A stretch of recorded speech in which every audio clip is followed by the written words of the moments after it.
Hey everybody, welcome to October 6th stream. Early morning call. Few people here on the stream because it's Sunday and you should be partying.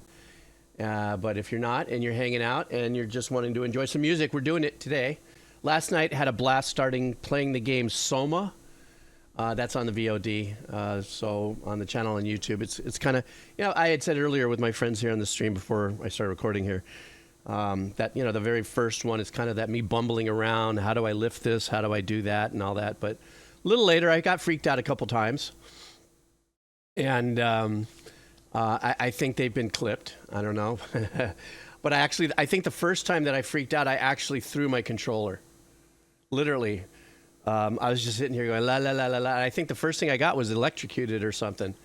And it was so loud, or the sound design was so cool. And all that, it really caught me off guard, and I hucked my controller, so that was kind of funny. It's on the stream. I activated live on Twitch as well, so it's there somewhere. But anyhow, so let's listen to some music. I have a couple of hours here to enjoy with you guys. Don't know catch-ups, and there might be some wheel at the end if I can get through all these within my 2-hour slot, so I'm not sure. Just the same, though, go ahead and put your name inside the wheelie. And I always commit to at least finishing with 1-2 wheels, newbie and pobre. So go ahead and put your name in there just in case. And that's my story, and I'm sticking to it. All right, so let's just get going. So the first track is coming. Excuse me. First track is coming to us here in the makeup. Don't know makeup from our friend here on the stream, Fade into Neon. Ugh, stop it. I'm already making a fool of myself. Fade into Neon wants us to check out a progressive band. This one is called Bilmuri. Not Bill Murray, but Bilmuri. And the name of the track is A Cowboy's Heavy Load featuring Kayoko. Do we know what this is? This what Fade into Neon is saying is that this band formed by John Frank, former guitarist and clean vocalist for the metalcore band Attack. He started producing and recording solo after he left the band. His lighthearted, sometimes comedic producing style revolves around the genre, meshing sprinkled with a bit of synth. All right, guys. So let's do this.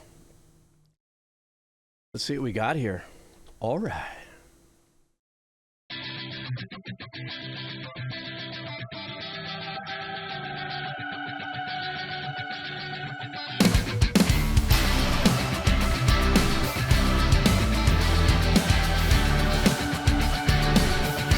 Really like this. Has a little bit of the rhythmic dirty sound, gives me a little bit of a math rock vibe with that synth.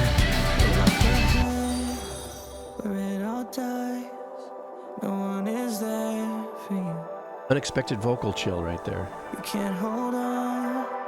Look in my eyes. You see them start to fall. Do I just stand, watch my body die? Life feels nothing but pain sometimes. I love the lo-fi percussive stuff happening in the background. The pattern. Of everything. How can I feel afraid? When I feel serious. How can I feel afraid? Great hook.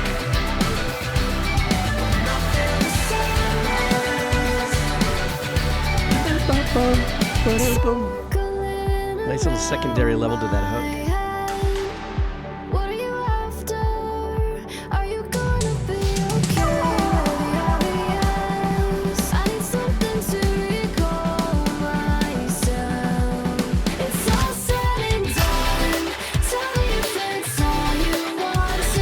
Wow, this is really super sick, man. This is great. This is so creative.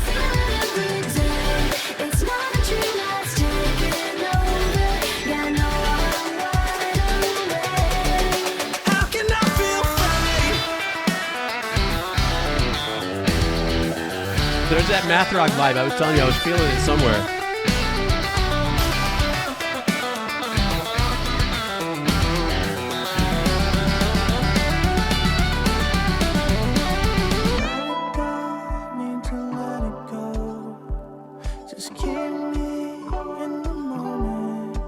Nice dynamic flex between these softer sections.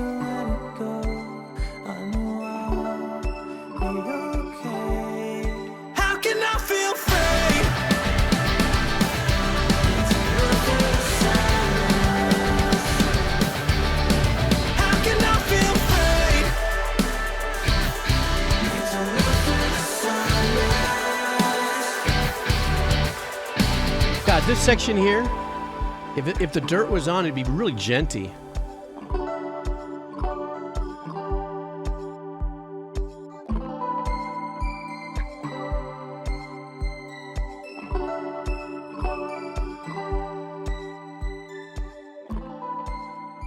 Ooh, a fade. Somebody went into some old school work there. What a great track to open the stream with. So it said in the message that this was his cleaner project, I believe, if I recall the messaging and stuff like that. And there's really unique guitar tones in there. And I don't know why. It was just really, actually, it was just very, very well done rhythmic playing on the clean sound up front. But for some reason, I was catching a little bit of a math rock kind of vibe to it without it being like, you know, fretboard parkour, you know, jumping around like Tim Henderson and all those, you know, wonderful guitar players can do. And then, of course, coming in with this lower kind of super chill voice and exploding a little bit without going into the growl. So it's almost as if this was or could be a track that could be kind of metalcore-ish, but then turned it from 10 to maybe 7 in production. So instead of a lot of dirtier, heavier things like the genty guitars and the grinding bass and stuff like that, there was a really big 50-50 lean on synth work. And I love the ambient pad that was always kind of gelling in the back. There was all these little subtle second arrangements that could have counted as a hook, like a support to the hook. Into the when the female voice shows up, there is a lo-fi arpeggiation, which is beautiful. It's in the back, but you can hear, you know, but it was padded. It was a chorded arpeggiation there. So this was an incredible way to start off the stream. So digging it. Okay, next up, this is coming from Jerdman 2330. This is a band called Jackie Evancho. The genre is classical or what is it? What does he have it under? She. Classical orchestral. Okay. So this is the name of the song is Pai Jesu. So apparently Jackie Evancho is the runner-up in America's Got Talent in 2010 and is a 10-year-old. She started out her career primarily singing classical crossover with her Christmas EP, Oh Holy Night, released that same year. She became the youngest solo artist ever to go platinum in the U.S. Wonderful. I did not know that. All right, so let's check this out, guys. Let's go. Oops.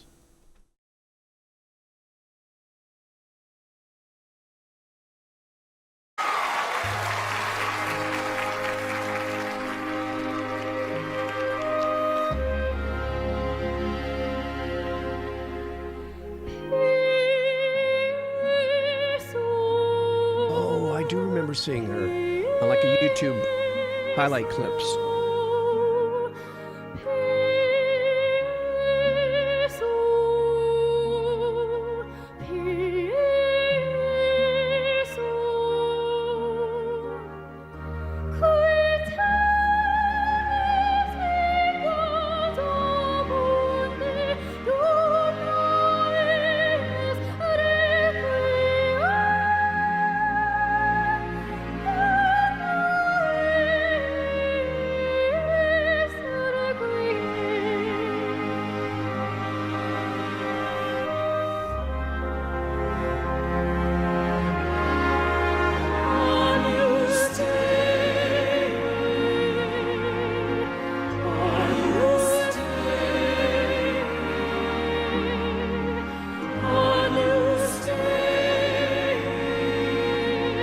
Future this little girl has is just absolutely outstanding and endless. As I'm finding out, she's self-taught.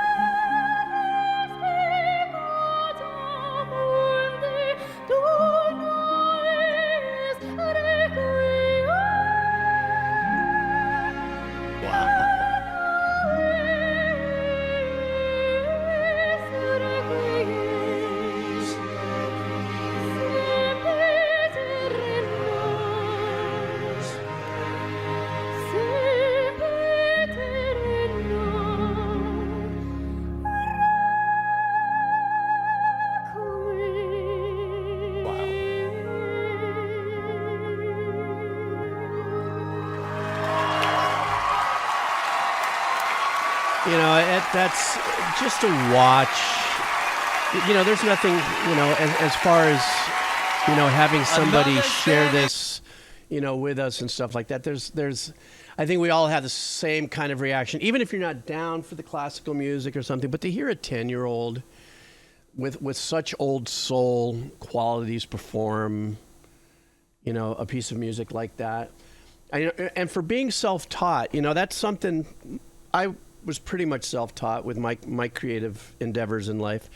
And, you know, there's always something unique and raw about being self-taught at whatever you do that is your specialty in the world, be it creative or business, whatever the case is. But when you have already kind of absorbed some like next level techniques, like the shapes of her mouth as she's flexing syllables and vowels and consonants and stuff like that, and where she's generating her tone from, I can't imagine. I mean, further education is something you could do until the day you die on something that you love, but I just can't imagine where this young lady's just, her career is going to go. If that is the chosen path, she's absolutely amazing. Absolutely freaking amazing. That's all I got to say about that. Great Sage Son. Let's see what we got here. Poets of the Fall is up next. And let's see what we got here. This is a rock track. This one is called Carnival of Rust. And this is coming from Great Sage Son. And he's saying, it's time for more poets because poets is good poets. Thanks, poets. All right. So here it is from Great Sage Son for all of us.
Kind of giving me a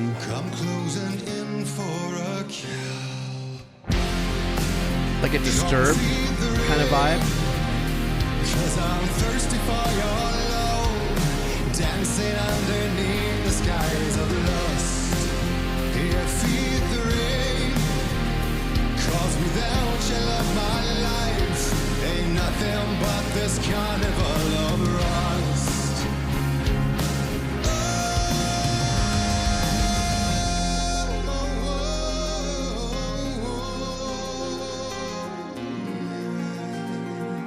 Nice pad in the background, keeps it nice and floating. Well, it's all a game, avoiding failure, when true colors will bleed.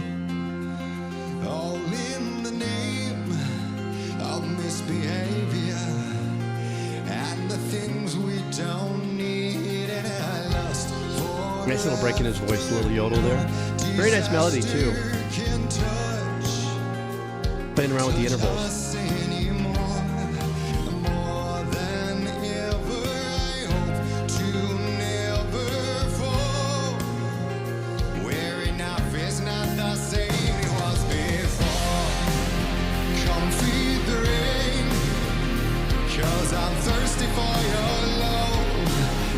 I love how the crunch guitar is still kind of slightly sitting behind the pad.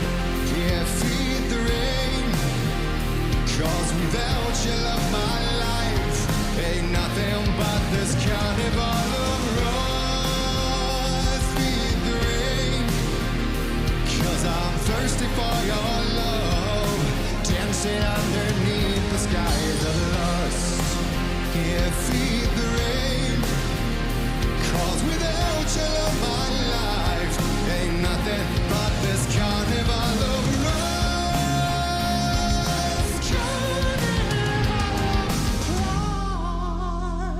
Getting emotional for a bridge there. I liked how the hook was, the power came up with the arrangements and the instruments, but he stayed in the same zone with his vocals.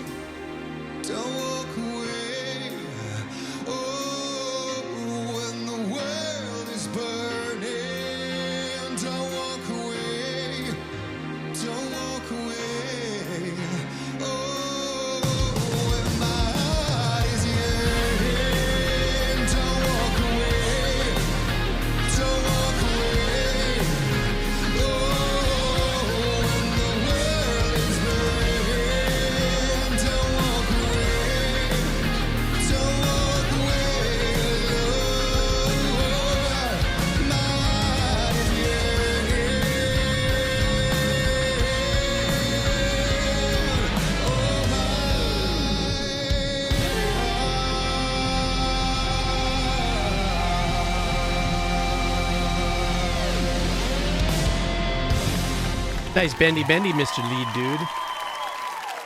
Yeah, you know what was really unique about this track that I enjoyed was that when it came into the hook, you know, it powered up with the crunch guitars, drums, everybody came up, but he actually stayed in the same zone in the pocket he was singing from the very beginning, and didn't, like, let's say, double up on the either the range, or there wasn't even any kind of background vocals that just, you know, with the hook, sometimes you expect either there could be a build in the vocal, go ba ba ba ba ba, you know, and you start to hit it, you know, and you get into it with the power. He stayed comfortably right there, and he just let the rest of the band and the arrangements do it. However, where there was a turnaround where I thought it was a bridge, like he was getting there for the bridge, he did do a little bit of a run, got into his head voice, and you know, we did get that one high note out of him. But and then he brings it right back down, or the band brings it right back down for him to just give it one more. It's kind of like a third verse. Beautiful chord changes, and once again, that whole thing for me about the pads supporting the guitars throughout the track make it very soulful in traveling. Anytime you hear pads, that just does that to my head and stuff. So, okay, SSG Overlord, SSG Overlord. What do we have here for you? We have here... this is a band called Hoshimachi Suisei. Suisei. Sorry. And the name of the track is called Stellar. So I guess maybe this is an anime? I'm not sure. This is a popular song from a Japanese VTuber named Suisei. Oh, I'm sorry. VTubers are streamers and music artists who typically keep their privacy by using an original anime character as the avatar. Oh, wow, that's really cool. I've seen that before. I wonder how people do that. Even when performing live, it's usually behind a screen of some sort. Hey, just like that other super amazing Japanese singer. Oh my goodness! I'm sorry, I'm just having a brain fart. What's her name? We've listened to her probably a dozen times here. Incredible voice, but her name has like 3 words in it. So, anyhow, let's go ahead and do this. Are you ready? Let's go.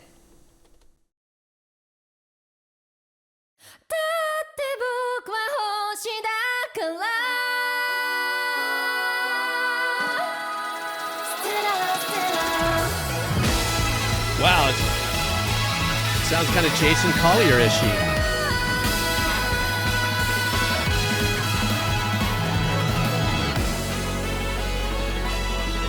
With tinges of like old school big band arrangements here.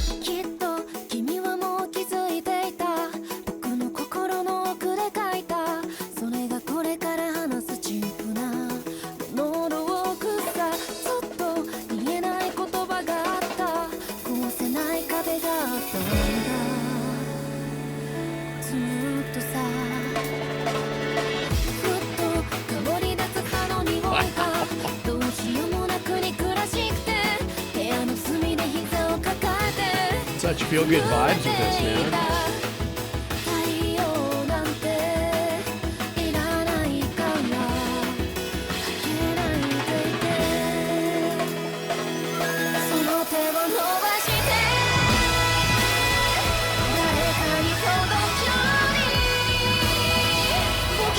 much going on back there.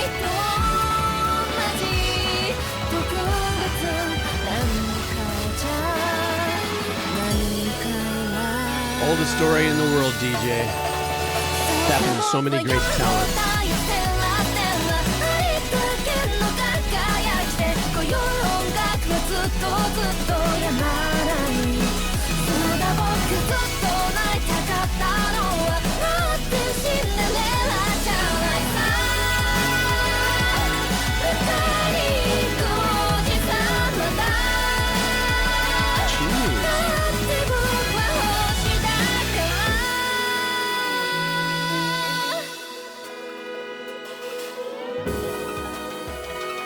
I don't know if you guys saw what DJ said, but at one point she was told she had no talent, and they passed on her. What the Venarius?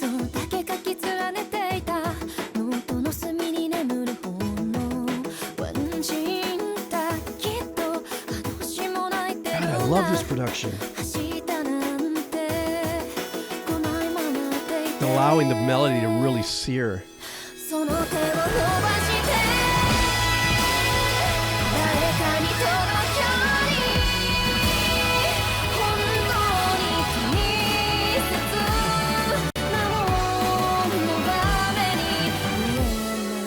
It's like a little purposeful oversaturation in the drum kit programming.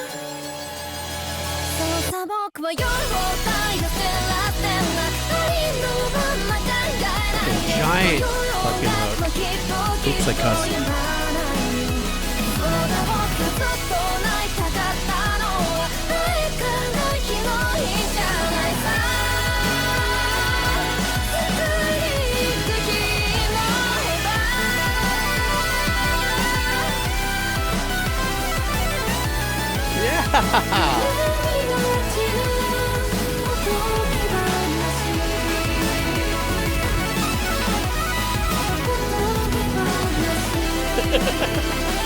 Sorry, my face is responding to that lead.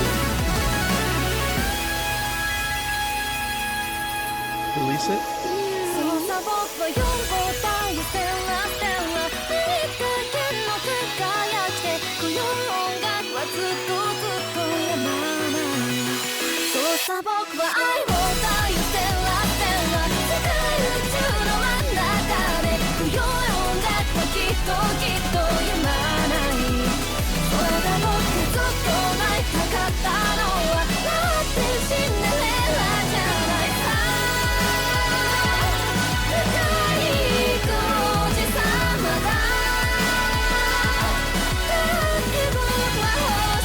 Tails up.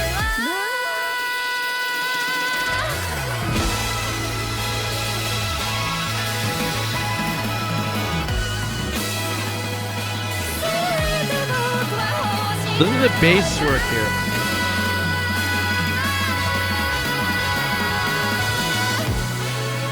Oh, great writing.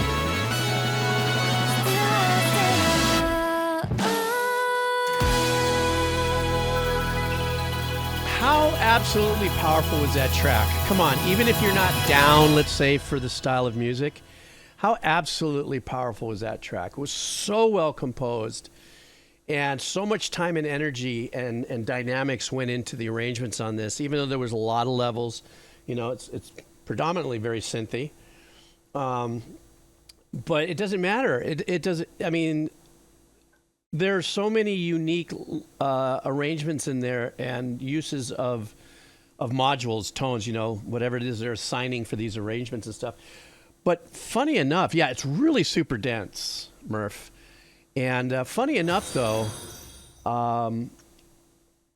one of my favorite parts about it, I mean, at the very beginning as it blew up, that's when I said earlier, man, this sounds like it's a little bit of like a Jason Collier, is that his name? That wonderful musician that just stacks chords.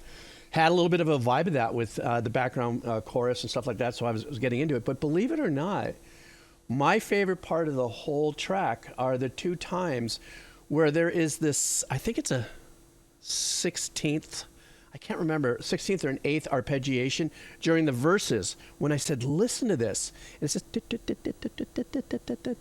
very nice. I mean, you would think it's opposite of what might get my, my eyes to roll and go, wow, but the subtleness of that arpeggiation gave the vocalist so much room to just flex as a musician, as an instrument. And so you could really kind of get into it. And this is a perfect example for me of like not knowing the language, so I have to really lean on the power of the melody on this, and it was just phenomenal.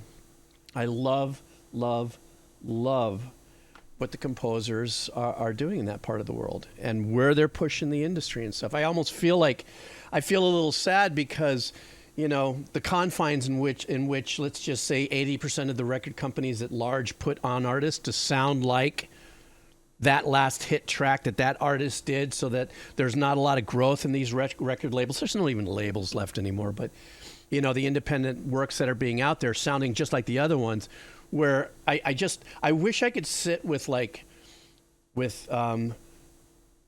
Pink and Ariana Grande and stuff and say, guys, come here. Just sit down, listen to some of this stuff with me. Just like, you got to check this out. I mean, I'm sure they know of what's happening in this part of the world with these composers and stuff. But I feel like I want to take some of these great singers who would really super appreciate what's going into this and say, guys, come here. You got to listen to this, man. I got to show you. Got to turn you on to this, and especially that other artist too, Ado. That other artist, Ado. Excuse me. Same thing. Anyhow, the song was great. It made me go on a rant. Thank you so much. Next track up on the Dono session, Dono makeup session, Miki Sisu. We're going to be doing a anime. And the anime is, this one is called Death Parade. Have I done anything from Death Parade yet? The name of the song is Flyers. The little message here is, this song featured in the opening of the anime, hiccups, Death Parade. In the anime, people are forced to play games with their lives on the line. So kind of like a Hunger Games thing, maybe. The artist is BRADIO, a Japanese funk rock band, and he's been a fan of theirs ever since listening to the opening. So he's telling us to enjoy, so let's enjoy with him. Let's go. Hey, Makuzia, what's going on?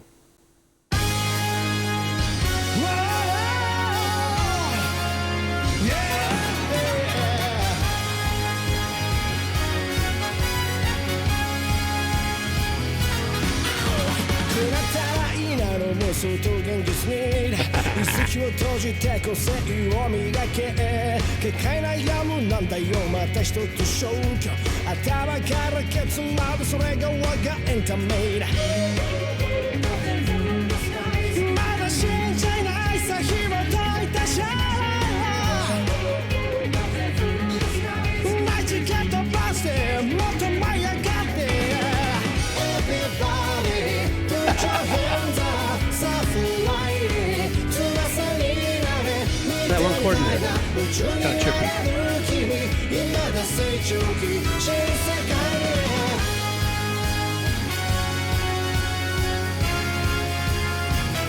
Kind of a funk Chicago. You guys know that band Chicago from back in the day.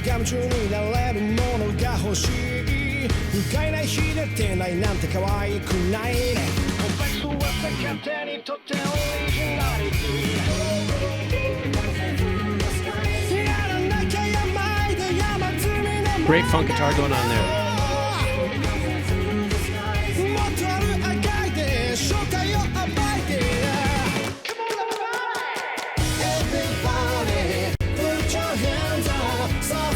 But this must be a very happy song and a very happy part of the anime or something.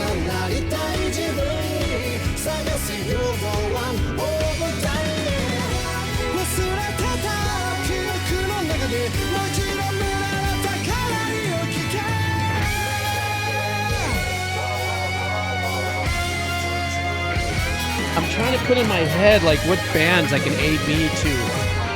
Anybody have any ideas? Almon, what would you say this is close to?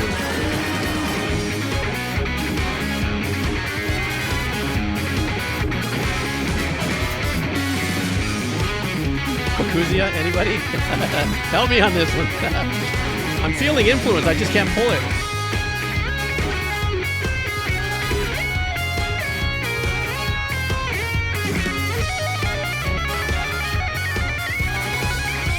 Okay, my chat fell asleep. Everybody, put your hands up, softly lighting, to the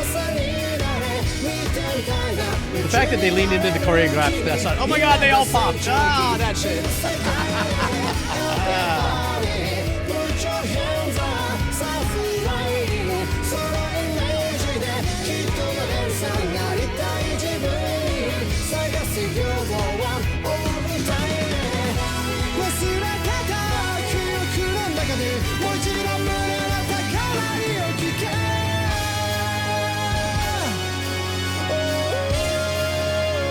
Great voice.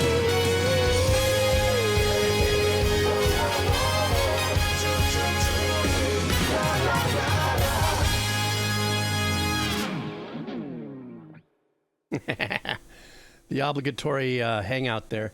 You know, it was the track was really super fun and funky. Had it was pulling a couple of different influences with me. When the horns would come in, it kind of gave me a little bit of the Chicago. That band Chicago was very brass oriented. The straight staple, if you would, of the kit almost had a house vibe. And then throwing that dirt behind it and the big vocals and stuff. It was just a smoothie. It was just a chef's kiss blend smoothie of many different styles there. Really super fun track. I'm assuming that somewhere in the anime this is I don't know if this was an opening or closing track. Quite the dichotomy from the last track we heard, but another really wonderful stamp of the kind of energy and that production in that side of the world is. I just love listening to that. All kinds. Wow, 9 years ago this was 34 million views. Well, this is going to get blocked for sure. Magatine 666. Not really. I mean, with the question that he asked here, if you didn't see it on the stream, is, do I prefer studio versions over live performance? And it depends on the quality. Well, yeah, we've heard some live performances that I almost felt like it's coming off of a phone or stuff like that.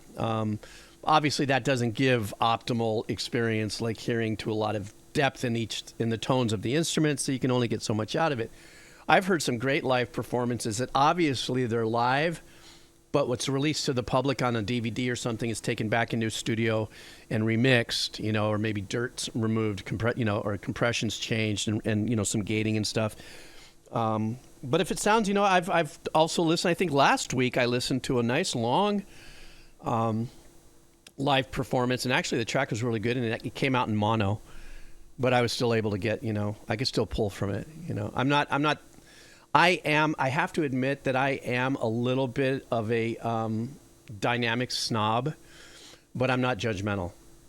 Does that make sense? I could be a snob about something, but not pass judgment on others that may not meet my snobbiness criteria. I could still listen to music and enjoy it. It's just there are certain things, though, that are going to make me go, oh, yeah, I love when they do that. We're going to be doing music from a game called Path of Exile from Zeit Logic. Stand by. The name of this track is called Venarius. And this is by the composer. He left me a message. It's the composer, Kamil Orman Janowski. So let's see what we got here, guys. Let's go.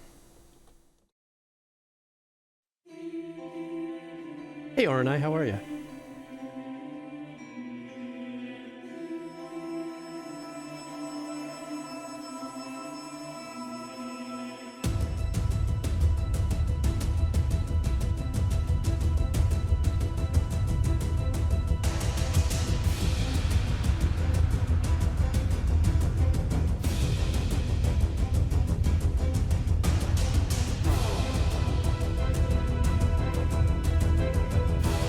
Battle March Glory kind of bottom end setting up for that big charge the French horns just brought in.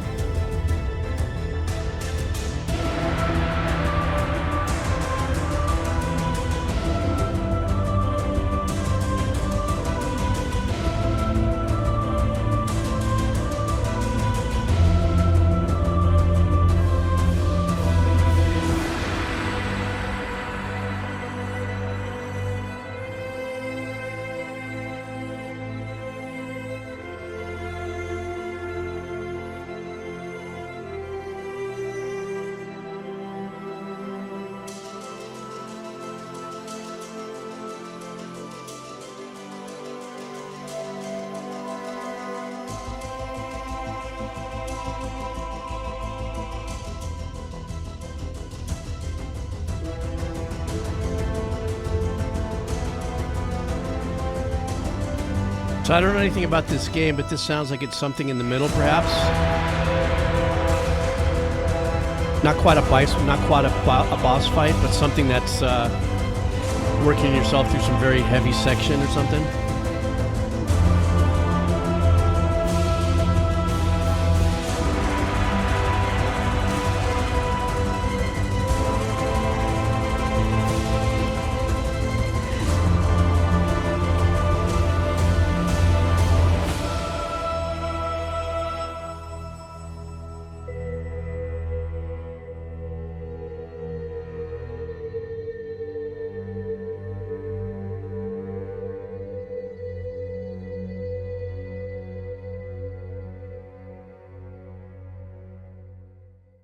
Yeah, that, you know, because I don't have any idea what the game is doing, that whole section there, or the track that we just heard, seemed like it was a build-up and a run through a darker, heavier part of it, perhaps. It didn't seem like there was any definitive, like, ginormous sound in the composition, which would be the bigger boss fights, which you might build yourself into, like, choral, you know, compositions behind it and a lot of, you know, more explosive parts of the arrangement. But this was definitely one to, like, you know, it's one of those kind of vibes that it was giving me where it was like, I got to hurry up and get over here, and I know that what's going to come over here is going to come over here, and this might pop out of here. But the track in of itself, to me, as a composer, not knowing what the game is definitely built on creating anxiety and getting your heart pumping just to get it through that little section there. And it stayed kind of tame. So it was really oriented. It was really, what I mean by that is there weren't a lot of really super bold movements musically in changes throughout the key, as much as it was just drilling home, you know, a lot of that pounding percussive thing. Even though it kind of let up a little bit, there was always something going in there, you know, so that was my vibe on that. Hey guys, listen, I made a mistake apparently. I just found out some people left a comment that I completely blew it. I did post that Soma game, but I forgot to record the track audio because I'm the avocado, and all of you guys know that I F up like that all the time. So it probably is going to look and sound like crap now, or it's going to sound like crap now because there's no audio there. And so, oh well, it's going to happen. What did we do? I heard the game, but I didn't, because of the way we have things set up over here. There's something I have to press that a snake set up for me, so certain things wouldn't get recorded to Twitch. It would mute on purpose, and apparently I didn't check that it wasn't playing through, and I forgot to unmute that because what did I start the stream at like 8 o'clock last night? So fa la la ma fa la la la la la. Oh well, you know, obviously there's going to be a lot more to come on Soma because I want to see how far I can get for Halloween. So you know, probably a few times a week I'm jumping in for a couple of hours and get as far as I can. So you guys just remind me if you show up during my Soma runs, that remind me that make sure I have the audio part of it recording in the OBS thingy. Next up, Narwhals wants us to listen to a band called Julia Henderson. Wait a second, let me get a little more of a detail on this. Julia Henderson, Chrono Cross. Oh, we're doing some Chrono Cross, guys. This one is called The Lizard Dance.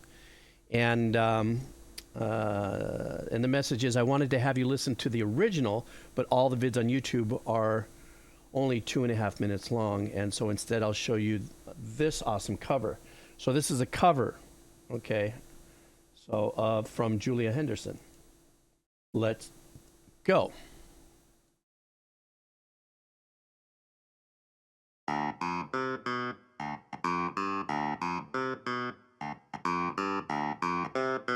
Uh-oh, Julia's got attitude. Here we go. Oh, I love these kind of videos.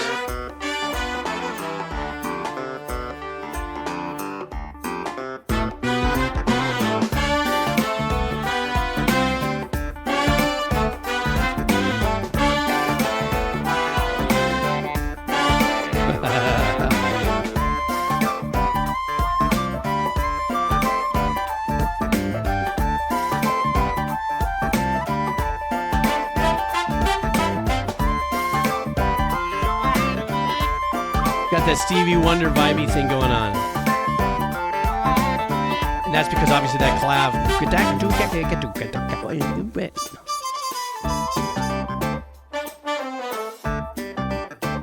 All right, she's got that bass going.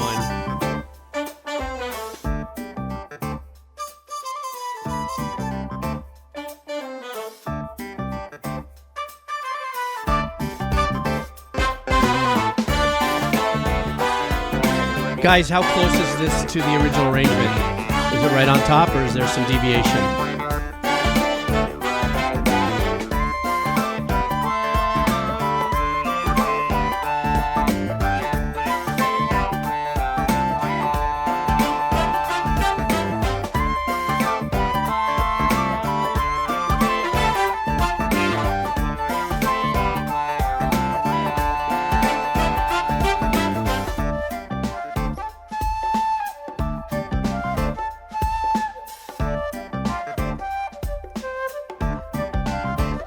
Staying on that same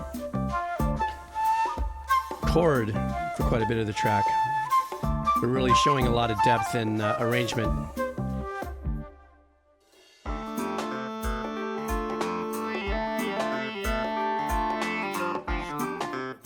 Nice.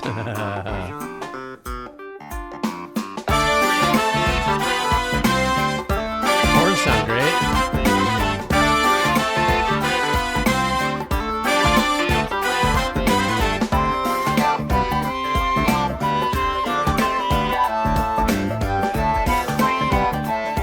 Is that part of the motif? Da, da, da, da, da, da, da, da.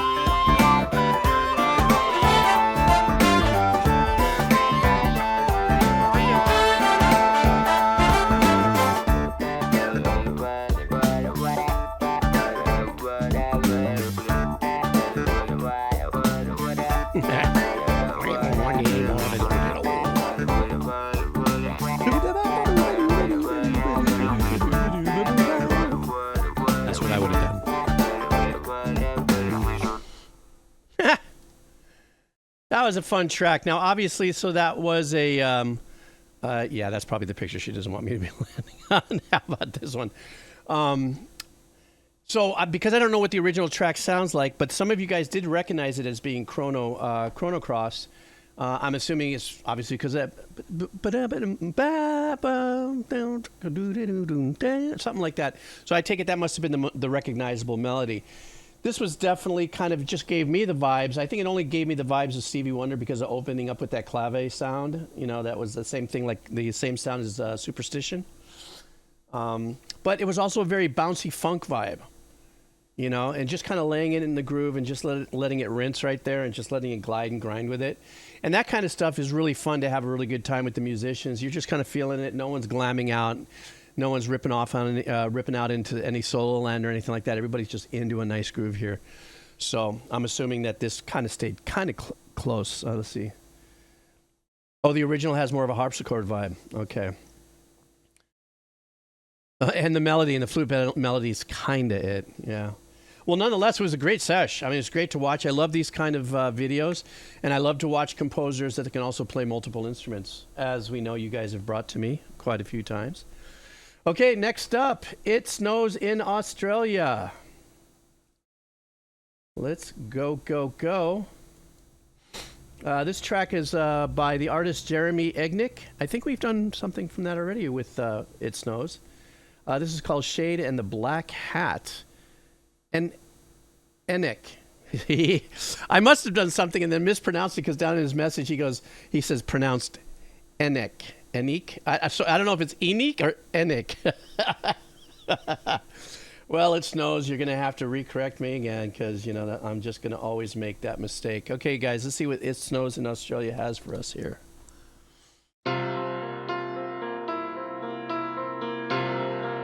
Little mono piano vibe there.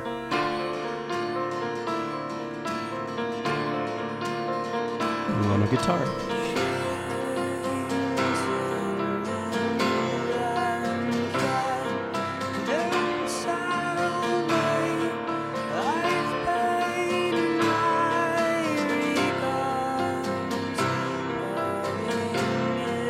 I love those chord changes, man.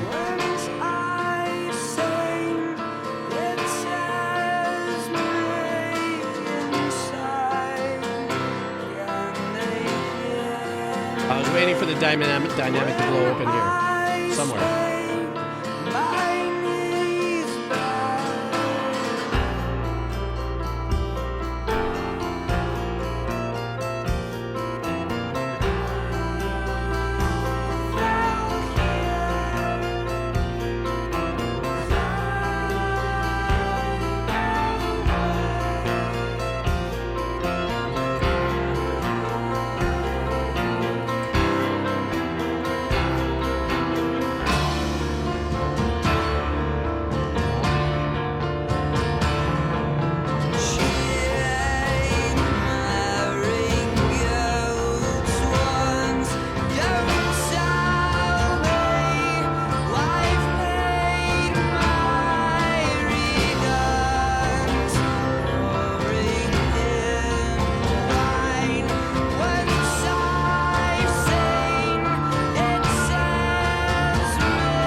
You know, this technique with these two chord changes back and forth is used a few times, but this, I really am enjoying the production on this one.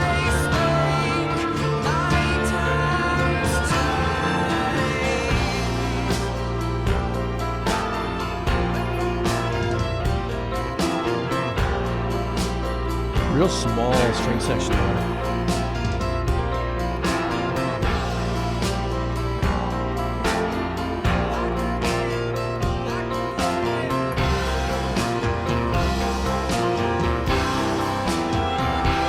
I know what this reminds me of. I won't spoil it.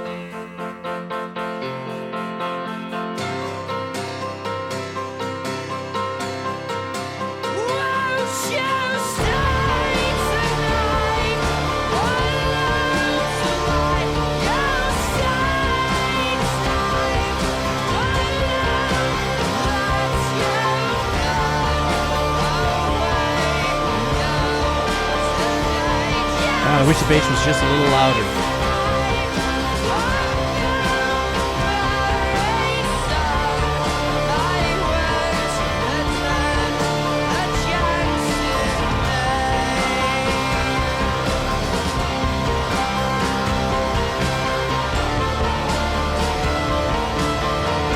We're like holding the soul to the wall on this with these arrangements.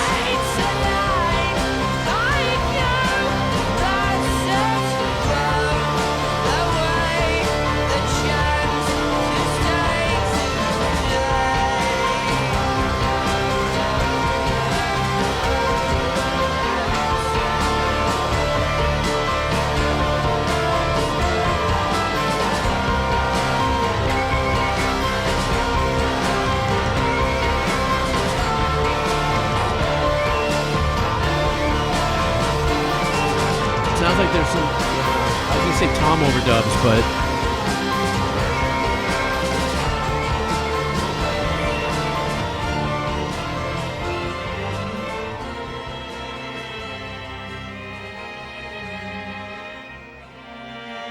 that caught me off guard.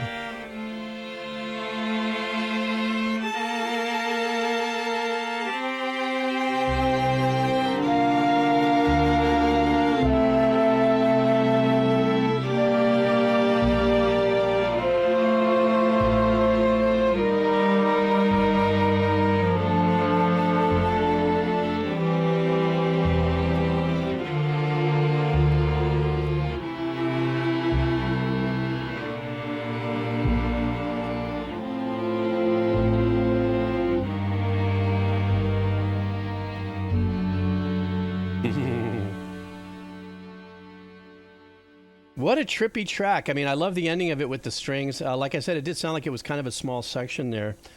You know, I realized what it was that I loved about that track. It just reminds me of it. You know, it's kind of a composer's delight to have these chord changes that they had, and there's also a pedal note there. But I realized from where is it that brings me back to a nostalgic place that pulls me into God, I love these chord changes. You know what it was? If you guys remembered, I was never a really big fan of that metal band Winger. I mean, they're extraordinary musicians and stuff, but at that point I wasn't listening to rock anymore. However, that last solo section of Heading for a Heartbreak, you know, that phenomenal guitar solo was over a pattern similar to this. So I'm not saying that it's a bite because these patterns have been used before, but for me personally, I've gone, why am I so pulled into this? What is so powerful about this? Then on top of it, the production was really super cool. Piano started off in mono, guitar was in mono, vocals were in mono, and actually the first thing to break the chorus were the strings that came in, you know, using a full stereo impact. And then as other instruments came in, they started building. And then the strings became a significant part of the track as well, kind of waltzing and bebopping around and stuff. And then the change of his voice too, you know, laying into the little bit more the ripped, screaming part of his textures and stuff was a great build. So this track was a ginormous build. And then there was that weird little turnaround at the very end where the strings let it go. So very nice. Well done. That's what I'm saying. Next up, Makuzia. How are you? How are you? Yeah, Cass, I definitely noticed that. And as a music guy, I love when producers, songwriters, who's ever in the mix nowadays of getting songs done, that they take those dynamic chances and stuff. Because to me, music's always been not only, well, music is music that affects us, but we have two ears. We listen to the world in 3D, 4D, 5, whatever you want to call it. And to take that extra work to do something like that, start off here, start off there, a little here, and then let it grow. You know, to me, that just is just showing a little bit more love for the artistic process of songwriting and delivering something that sonically moves an individual, you know. So, yeah, something like that. Excuse me. So, Makuzia, I'm sorry. I said aloha and then I bounced. That was just a really good statement I wanted to get out there. How are you, Makuzia? What are you doing this morning? Or evening, or afternoon, wherever you are in the world? Oh, geez, Makuzia's bringing it in for us. Yep, and that means this video is definitely going to get blocked. Well, not really. I'm just going to have to put something over the video. It's usually the music they don't have a problem with. It's just whenever I show a video, it gets blocked. So this is just going to be that stream that when I post it on YouTube, there's going to be a over the whole thingy. So we're doing, guess what? Ado. Remember? I was going, what was the name of that artist? I think as a matter of fact, you brought Ado, not Otto, Ado to me here in the stream, didn't you? And also thank you very much for your kind donation as usual. I've been able to up my coffee quality. Something a bit calmer from her. Oh, good. Well, let's see. Let's get a whole new texture from the artist Ado, of which she is right now one of the most dynamic and powerful vocalists on my list. Full stop. Let's go.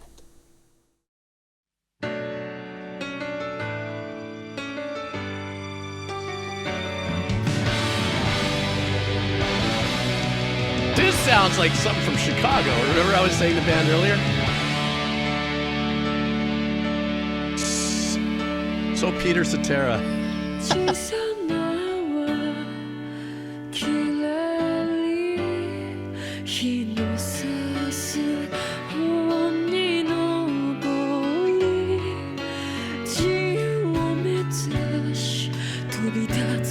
Beautiful little use of the yodel.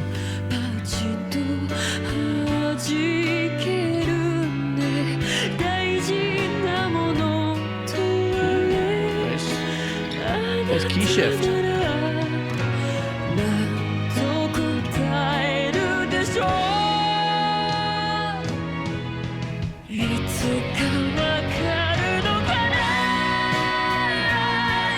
Oh, there's my cell phone.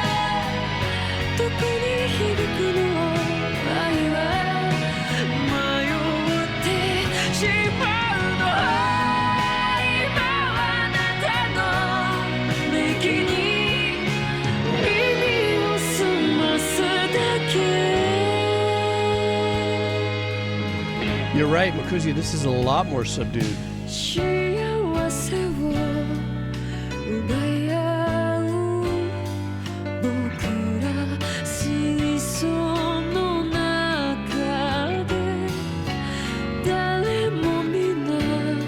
I love that. 正しく言いたいだけなんだよ全ては運命に沈みゆくもうできることなどない本当にそうなのかな愛は誰を照らすの愛は傷つけ I like the artwork in this is really nice in the video. 時間が足りないこと気づいているのに And also how far pulled back the drums are on this. It's significant.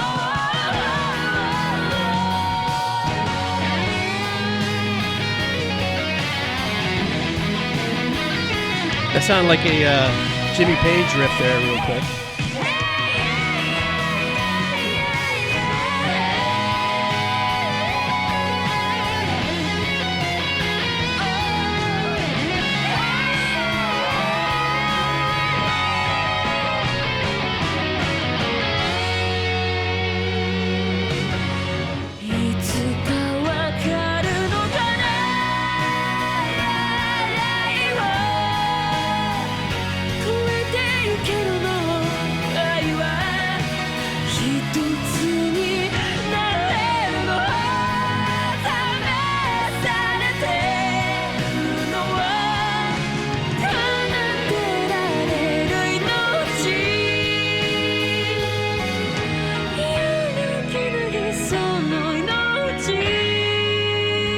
Oh, that dynamic. Beautiful voicing there. 小さな輪くっついて日の差す方に昇る I knew they were going to end up on that major.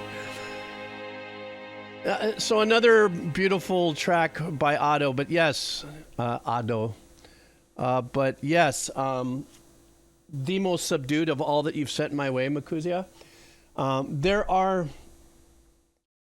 some tonal dynamics that she does with her voice, though, that like I was looking for a signature part of her singing here, considering that all the other stuff that we've done together here has been very aggressive, band, large, powerful, incredible, showing the most intense part of her vocals. This one was a lot more airier and delivered with less of that darkness, or less of that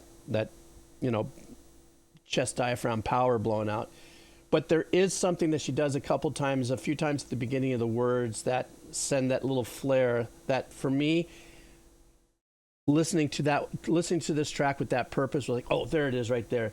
And she does this little dynamic fleck right before she hits some of her words, and I go, okay, it's almost kind of like a glide in, or she'll hit like a half step entrance, but then have a bite on it, and this artist is just absolutely insane. Her talent's phenomenal, and I'm glad I'm around in this world to hear this kind of talent.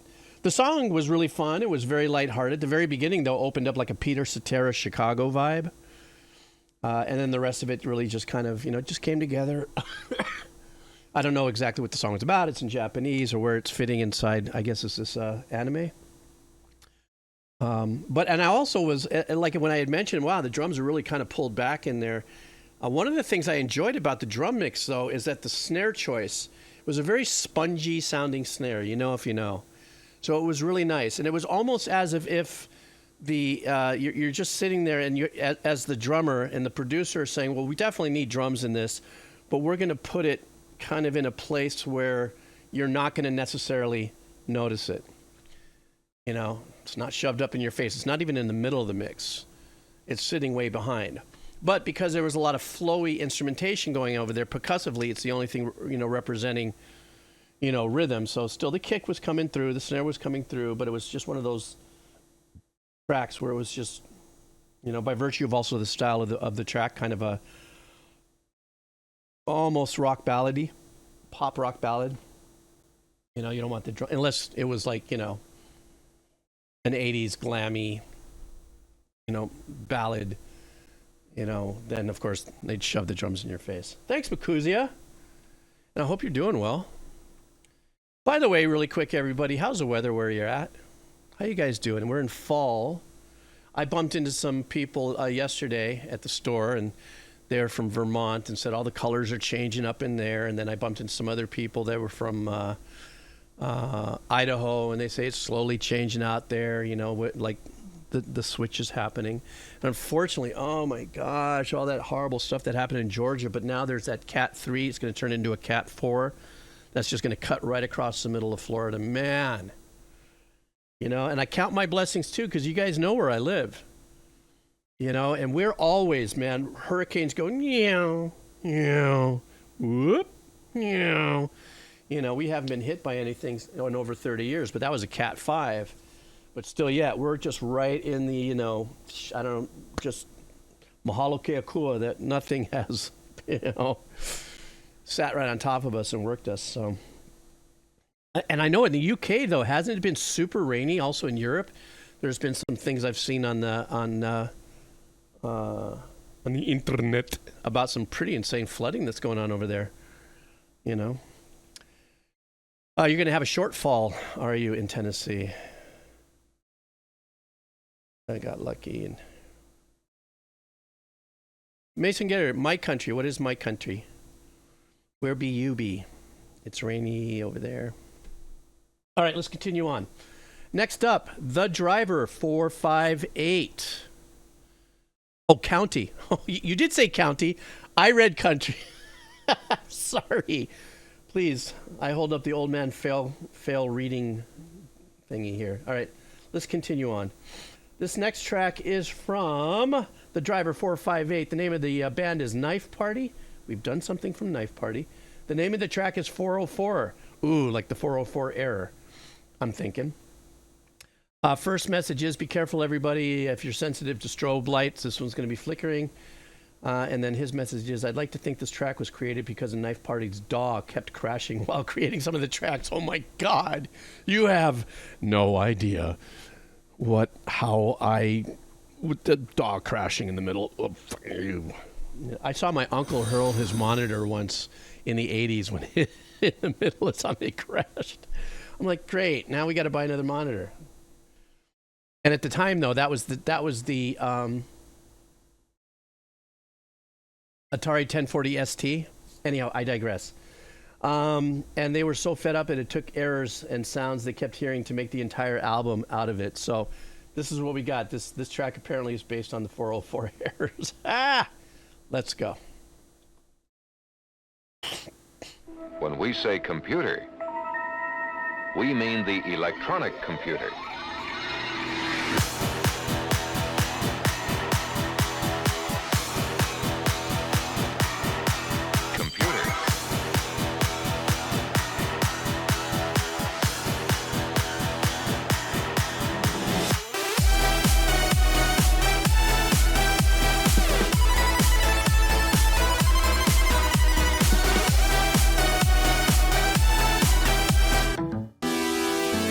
That's funny. It made me look up. I was like, what just went off?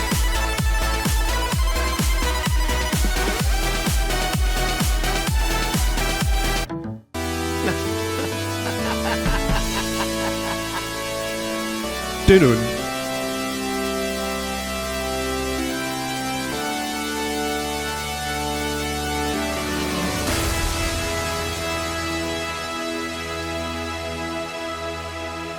Ooh, I like that pullback drop into that super wet reverb.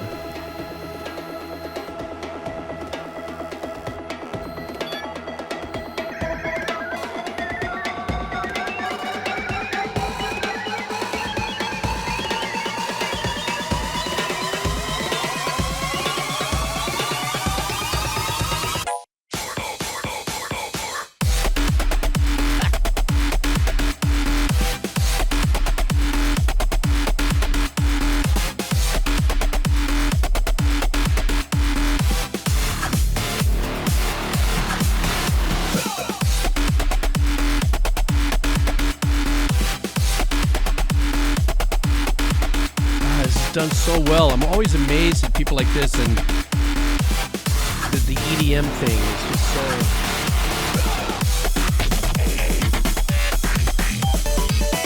Little infected mushroom.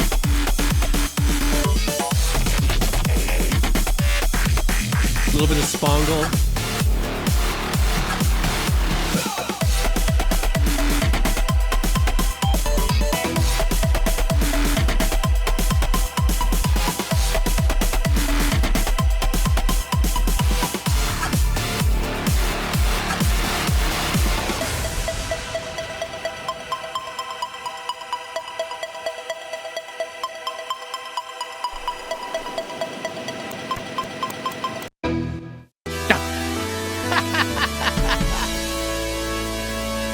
Hearing that gives me a freaking heart attack.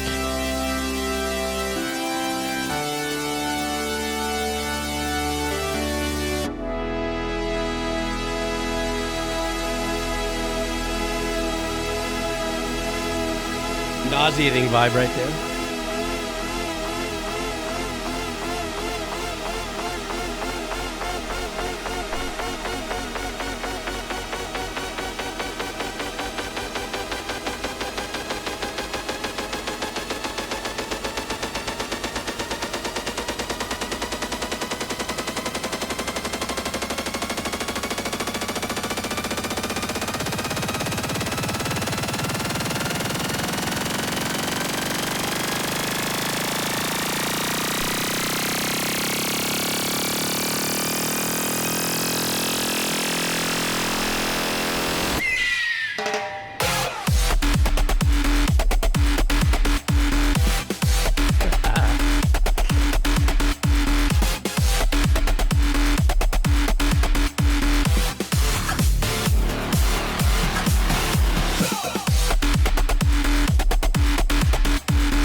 You know, one of the things that I learned from these producers, these EDM composers and stuff, is one of the pieces of the magic trick in composing this, and I'm only approaching it as like, as I listen to it, understanding what they're doing, how they're performing, what they're performing.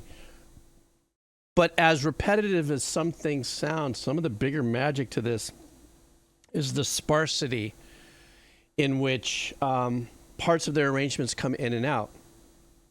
Now, because of virtue of what I do for a living as a library composer, I don't get the opportunity to write a 4, 5, 6, 7 minute piece. Every single one of my works, when I get hired by a publisher to compose for these music libraries, it's really broken down to 30s, 60s, 130s, and are no longer than 2 minutes. So a lot of times when I compose songs or tracks for these publishers, even of this style, obviously not this good, I don't have the luxury of sparsicity. Is there a word? Look that up. Sparsicity? No, sparsity. Every now and then, putting just something in, because that might be a hook point for somebody who wants to, you know, needle drop the. I just dated myself. I said needle drop. Now it's laser drop. Anyhow. So when I listen to a track like this, I really can absorb a lot of the sparseness of how they'll take something that I might have to repeat every 8 bars because of how I'm composing it. And they also want stems on, you know, how they want to receive the tracks, the publishers and stuff. So I really enjoy that part of it, because there's a lot of things that are happening in there that I watch, that I listen to a lot of the Spangle, Infected Mushrooms, you know, Knife Party, at least this current one, is that there are a lot of patches in modules that when you hold down a key, it is chorded. You know, so if you hold down one key, it's a complete chord and it's a stab. But if you do and it stays in the key of that, it has these very unique sensation to it as you listen to it in and out. And a lot of these EDM producers and composers utilize that skill set. So, yeah, that was it. I dug it. SB, using the, oh, well, we're changing gears now. SB's in the house. How are you, SB? What time is it over there? Is it nighttime for you? Or late at night? We're doing metal, guys. We got metal coming into the house. This is by the band Nitocris. Nitocris. And the name of, oh, it's 7:30 a.m. Oh, sorry. Went tomorrow? And the name of the track is Manic. This band sadly no longer exists. I never saw them live, but they were an all-woman band from Melbourne in the 1990s, early 2000s. Punky style, but they really rocked out and made an impact on my future of music tastes. Ah, very important influence to you, huh, SB? Okay, here we go. Yeah, Cheesy's coming soon. Right off the back, so punky.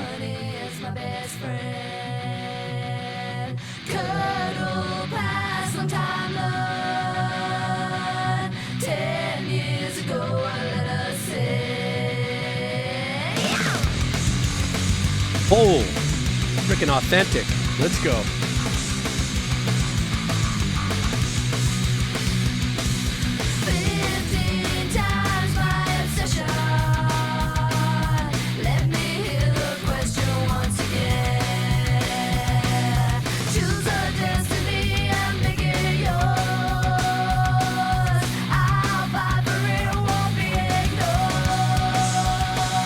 Cynical backgrounds.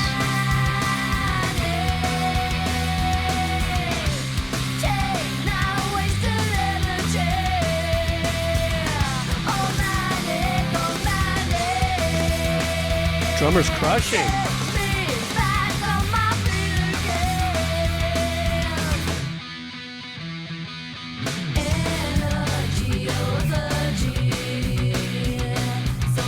SB, is this a 3-piece or a 4-piece?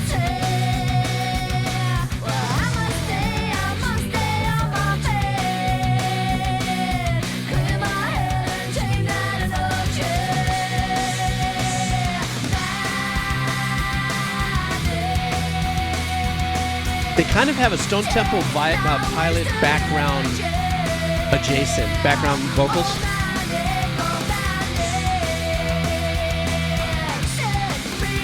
Five-piece, thank you.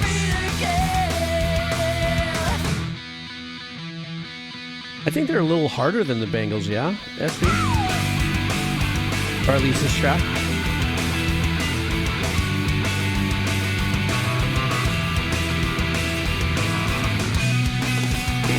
Bass, diggy, diggy, diggy, diggy.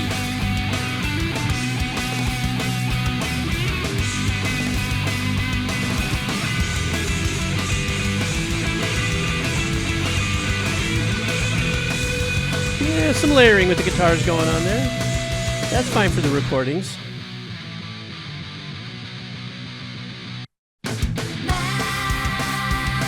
Very much so, SB.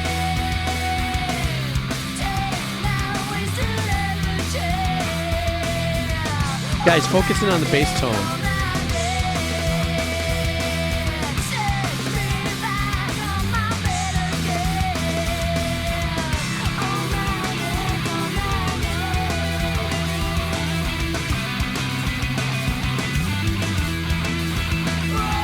That neck pickup bluesy vibe with the guitar.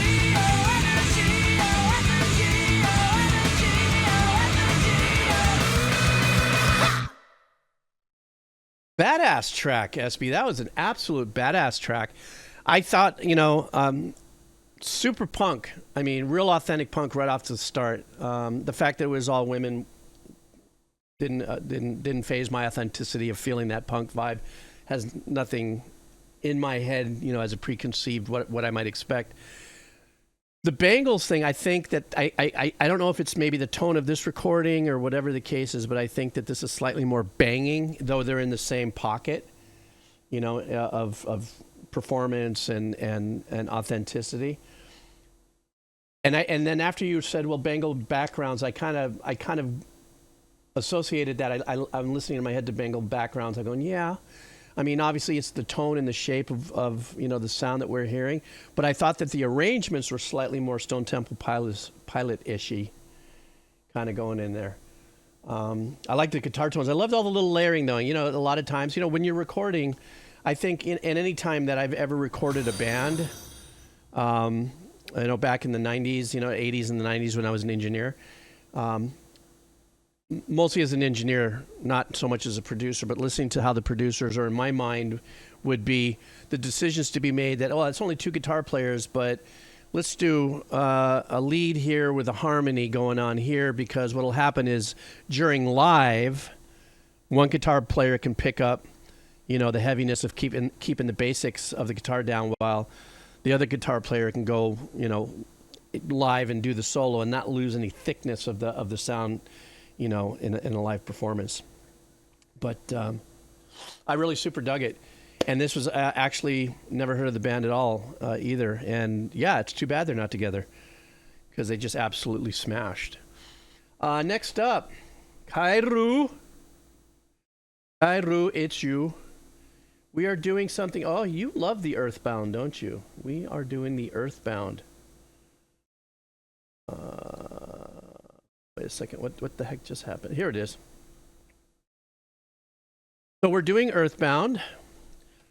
And I'm firing through the list. So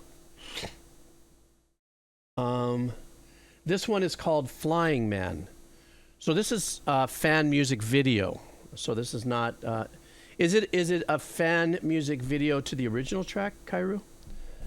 Let's see. This song is from an album made by the creators. Luis Felipe composed the song, and a 16-bit version does exist in the game. This video is basically covering that part of the game story. Okay. And then we have one more dono, and then we're going to finish up with some Wheel of Cheese. So guys, hang in there.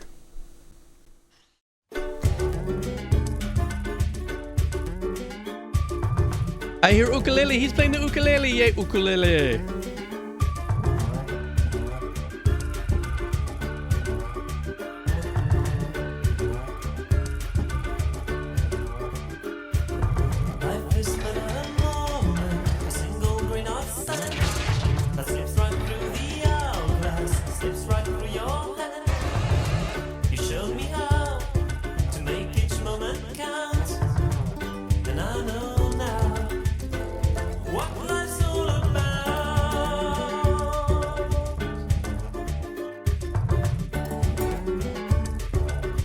Wow, real clever guitar and bass arrangements behind the uke.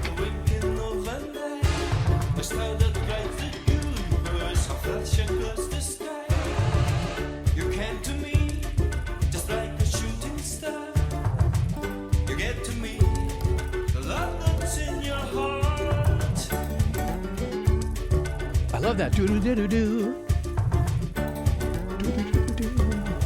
A little bit of a slide thing happening there as well.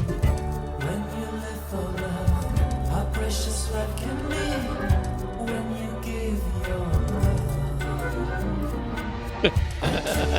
Do that.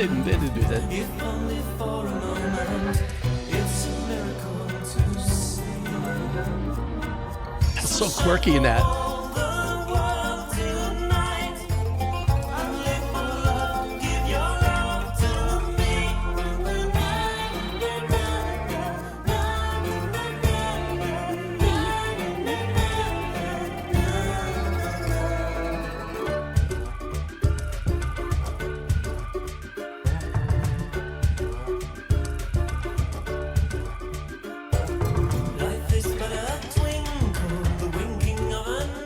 I love the percussive arrangements on this.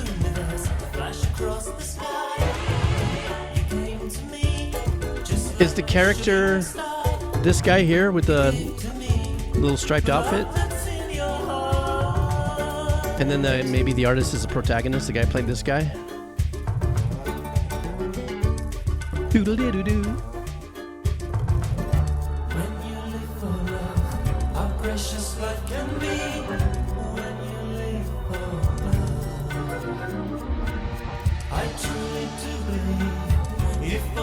Oh, I see. Thanks for sewing that up, Cairo.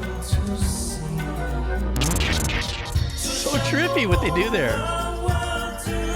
Got an Alice in Wonderland psychotic vibe to it in a beautiful way.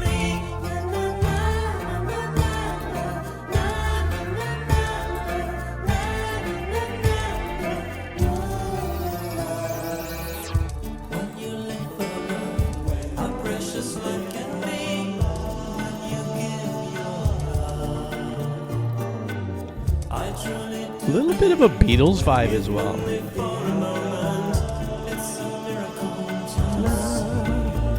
Love the background vocals there. Oh, there's a key change.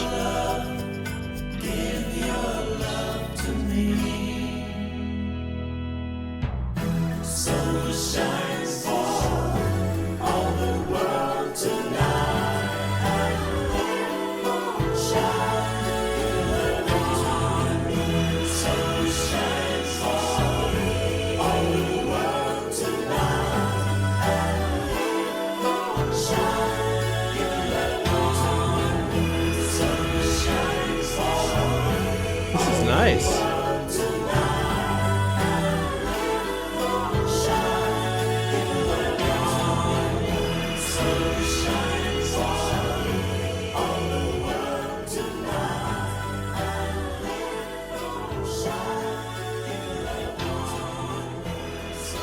Which is like the end of the dream, I guess, Cairo.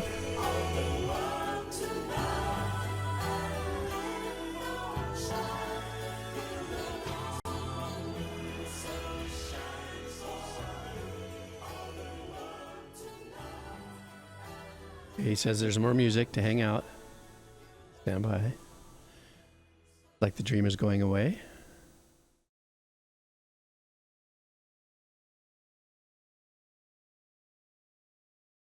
Ah. Oh, trippy.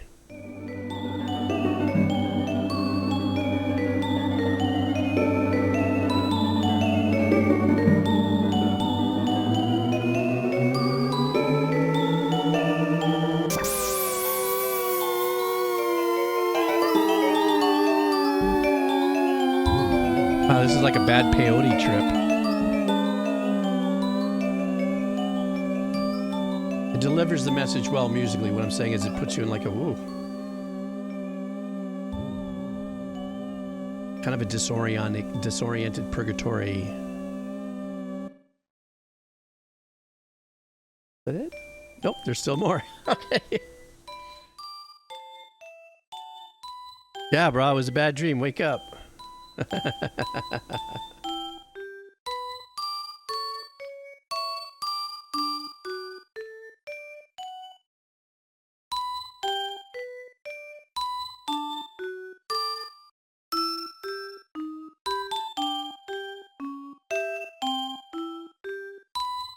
So he was saying Saturn Valley, Saturn Valley. And all the protagonists are like going, what did you do? What did you do? What a great little track. I like the fact that this was a redo. Obviously, it was fan-made video. Love the music. The music was a trip. And this is just another one of those. Kyrie, did you say again, refresh my mind, that the composer was also in development? Was he a dev or something? I mean, a part of more than just being the music of it. I don't know if I'm crossing over, thought process here while I'm thinking. I love the music. The music was really super cool. And then once I knew what you were telling me, what was the storyline behind it, I was able to really follow the music well with something like this. And here's, the rest was game audio, and then the first half was off of 16-bit. So what was really fun for me on this, when I enjoy music like this to video, is that it makes a different kind of sense to me, the music, when I'm actually being stimulated by the storyboard, and that there wasn't any actionable sound design behind it. So there was no crashing noises, there was no things blowing up or scary things and stuff like that. It's just literally a music video. But to me, then all of the composition made complete sense to where this character was somewhere in this journey, and it was very unique compositions there. I loved a lot. One of the things that I really enjoy is that Yellow Submarine Beatles kind of vibe of composition where there's a lot of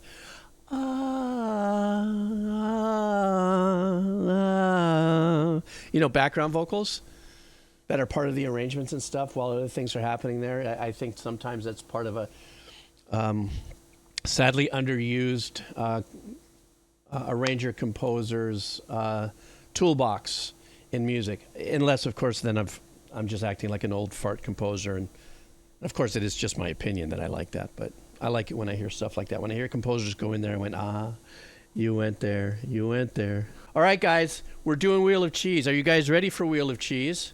I'm cheesing it. I am Wheel of Cheesing it. Let's get ready for that. That is not the current Wheel of Cheese. Stand by. That is last week's remnants. That's remnants of cheese.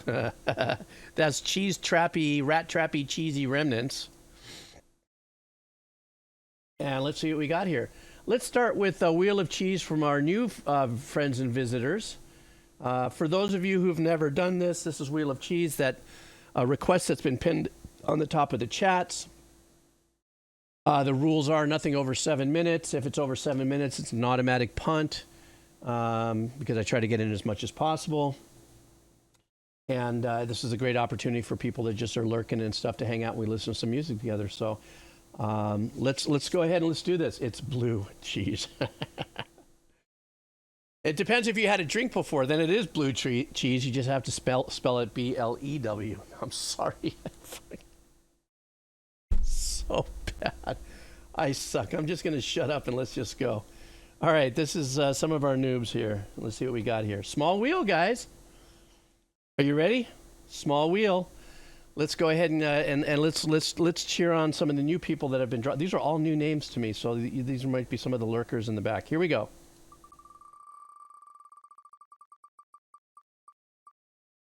What do we got here? Oh, it's going to get into the red. This is called Hardcore. Okay, Hardcore. Let's see what you bring into the house. Hardcore wants a game. This is from Silent Hill 2. Let me see what we got here. Whoops, I went too far. This right here, I'm processing. Hello. There we go. It's called, from Silent Hill 2, the 2001, by Akira Yamaoka. And the name of the track is The Day of Night. All right. Let's do this, Hardcore. And thank you so much for coming in and hanging out and playing the Wheel of Cheese. All right.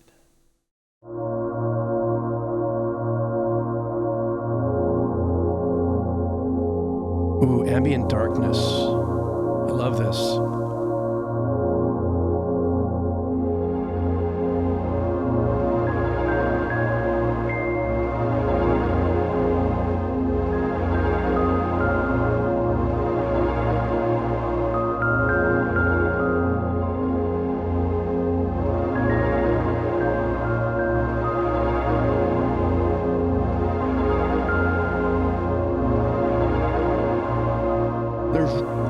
There's two beautiful pads in here. Sounds like one, but there's two in this. So the one, that's one, but then there's another warmer pad that's holding the bottom. It could be in the same performance, but I love it.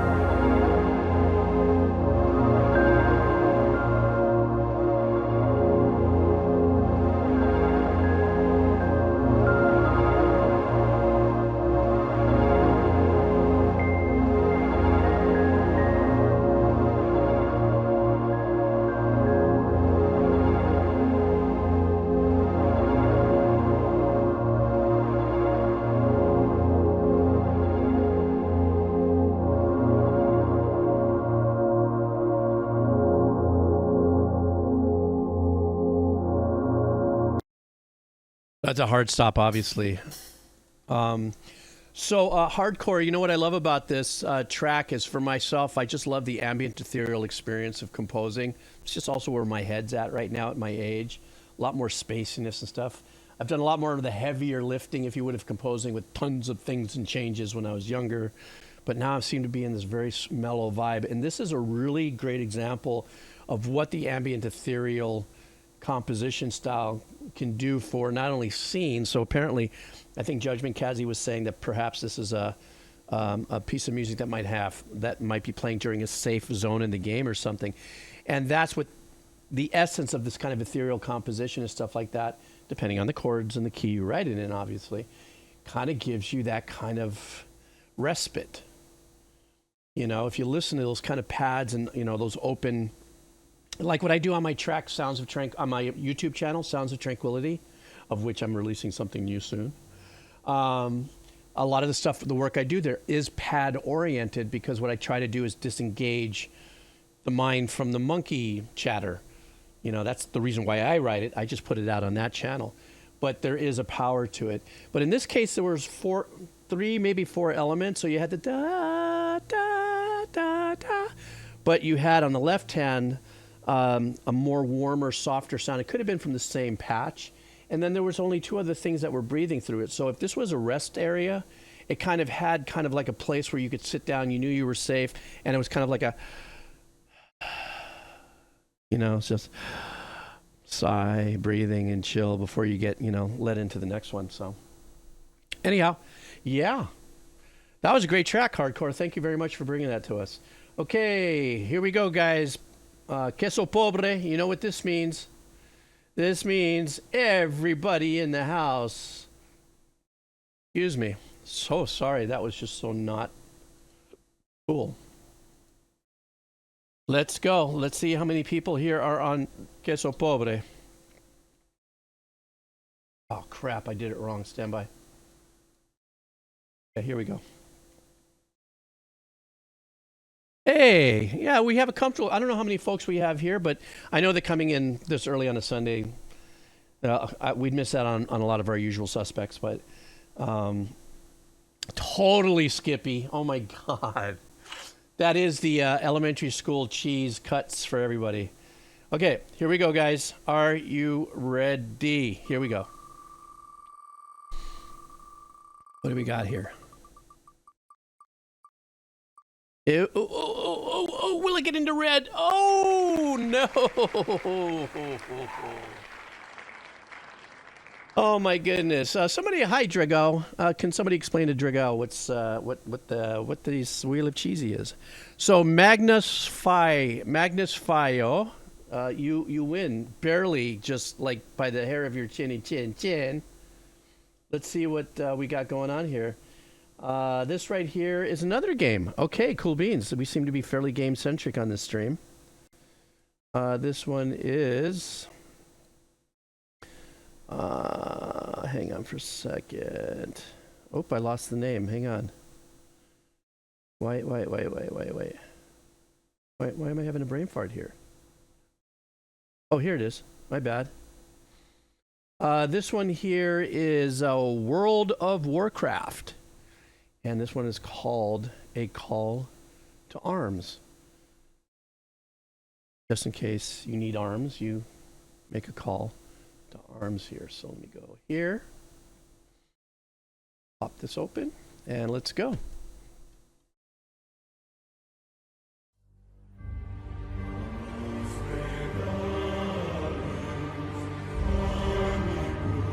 Now we're going to get the orchestral beefcake.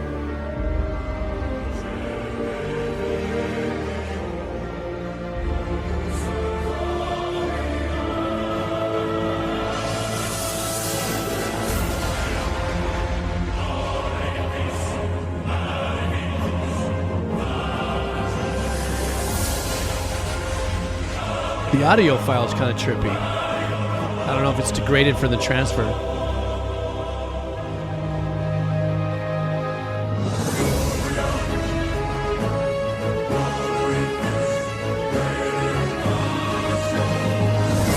Very much everybody charging up the hill and getting ready for the battle.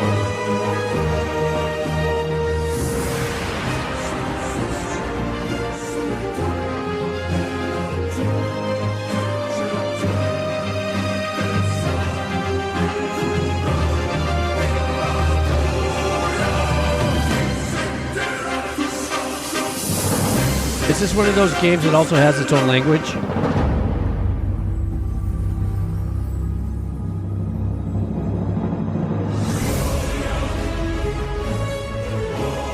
For those of you who play this, is this actually happening in a battle session? Oh no, it says right here that it's a Hearthstone theme.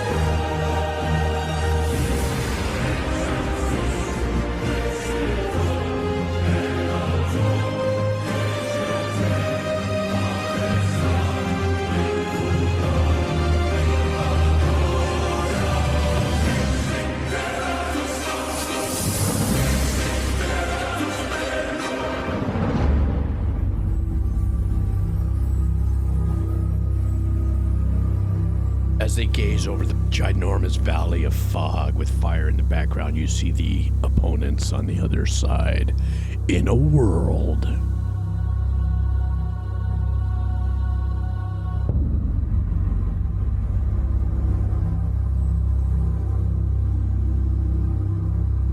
Nicely done. Yeah, this must have been just a transition point. Or either that or I don't know if that was actually that kind of piece of music. I don't know if that was maybe a cutscene, perhaps, where it says here it's the Hearthstone theme, if that's a cutscene in World of Warcraft. But, you know, the title says it all right there. It's a call to arms. It's like any, and I'm not saying this to normalize it as being just a thing that happens, but that's just the formula in composing music when it's a massive call to action. You know, and in most cases you're thinking fantasy or, you know, any kind of Renaissance periods, horses and swords or anything. Like, you'd never hear this kind of music if it was two warring caveman tribes of sorts. It's a different kind of music. This is always very significant of like shields and swords and armor and stuff like that, and horses, and it doesn't have to necessarily be an anime or a game. You know, you can kind of cut and paste this particular style of composition, not this one, but you know, get the timpanis going, boom, boom, boom, boom, boom, boom, boom, boom, boom, boom, boom, boom, boom, snare, you know. Where the composer comes in there, though, it's like you go take that formula and you sit there and you put in all your own spices and stuff like that. So it could be like if I was to do something, it was like, you know, might be the little hiccupy rhythmical aspect of the bottom end that I might make up with the snare, and the violins doing an arpeggiation to straighten it out, you know. So each composer brings their own little to it. So, okay, how about 2 more Wheel of Cheese? I got some time. 2 more Wheel of Cheese. Are you guys down for 2 more Wheel of Cheesies? Something like that? Let's do a couple more Wheel of Cheesies. I'm down for it. What time is it? Oh, good. I got like 10 minutes. Okay. Let's go back to some noob cheese, some queso fresco. Let's see what we got here. And what do we have here? Okay. Wow. We still got it on the skinny here. This is skinny cheese here. This is low-fat cheese. So let's see what low-fat cheese brings us. Let's go. Almost out of my cuppy.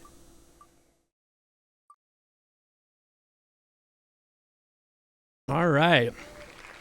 So Hisan, is that how you would pronounce it? Is this? I think you came in the chat earlier too. First time in as well. Well, if that's the case and you're here, check this out, man. You won. Wheel of cheese, please. Oops, screwed this up. A, B, C, D, E, F, G, H. I'm 63 years old, and when I go through the alphabet, I still got to fucking sing the alphabet. A, B, C, D, E, F, G, H. I'm such a bobo. Come on, I can't be the only guy that does that, right? I don't automatically know where H lands sometimes. I have to go A, B, C, D, E, F, G, H, I. Okay, blah, blah, blah. Okay, I digress. This is a song. It's actually called Song of Crazy Horse by J.D. Blackfoot. So his message is, hey, fella, this is quite a long prog folk country. Oh, let's hope it's not too long. He's saying, no, let's hope it's not too long. It It didn't log up. If it is, don't worry. But let's see. Oh my goodness, how long is it? It doesn't matter. Let's see what we got here. Let's see what we got here. If it's too long, we'll have you come back with something else. Let me preload this here and see how long this is. Yeah, bro. You know what? 18 minutes. Yeah, that's probably because you were new and you didn't know the rules. So, what I'm gonna do is he here? Is he here? Where is he? Did I see? Has he popped up anywhere? So anyhow, Hissen, yes, it's a 17-minute track, so we only do up to 7 minutes. But what I will do for you, we'll do it on the next stream. You come on back, I'll automatically do one of your tracks. Just make sure it's under 7 minutes. Is that a deal?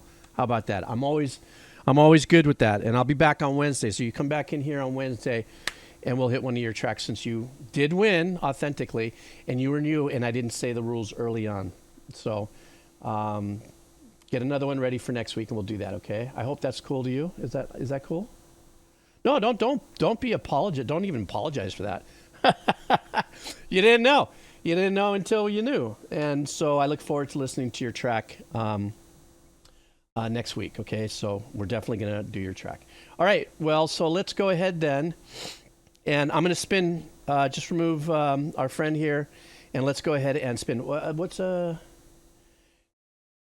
Did you, Mason? Did you get a degree in what? Oh, congratulations, bro. Fantastic. Congratulations, Mason. Love that. Everybody, anytime you make an achievement in life, a degree, you learn something new, you get honored for it because you put in all the time and the dedication and the discipline. You got it. So everybody give Mason just a quick, how do you do? Sorry, some guy just drove by here with his subs completely blowing out my windows. All right, here we go. We're spinning. Okay, who's winning after we spin in? Is it going to make it in the yellow? Oh, how could that be? This wheel of cheese is as can be. Venomous Professor. That's a name. I'm scared. Let's go. Let's see what Venomous Professor would like here. Venomous Professor wants us to do a TV show. Oh, guess what? It is of one of my newest singers that I really super enjoy, which is a Rebecca Sugar track. Pokemon Black and White Soundfont. So this is Rebecca Sugar's Love Like You, but in another sound font to sound like it comes from a Pokemon game. Forgive me, guys. What is a sound font? I don't, as a composer, I just whittle out what I do. I'm not really hip on newer terms, just being an old fart. So while I get this ready, can somebody tell me what a sound font is? Let's get going here. Okay, here we go.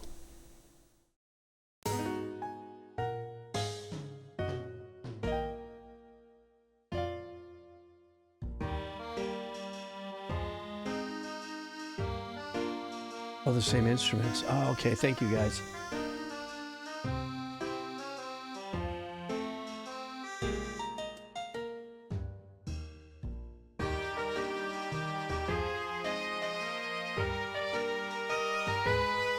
This is great. This kind of sounds like an old school TV theme. Like quirky.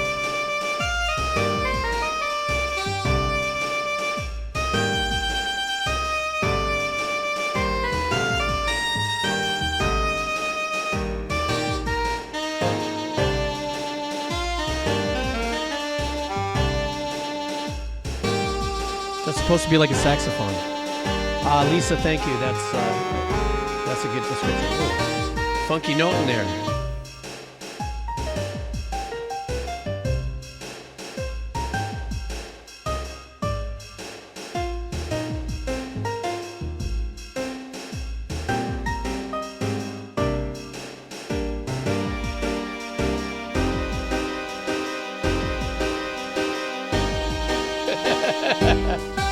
Dissonant, quirky little vibe there.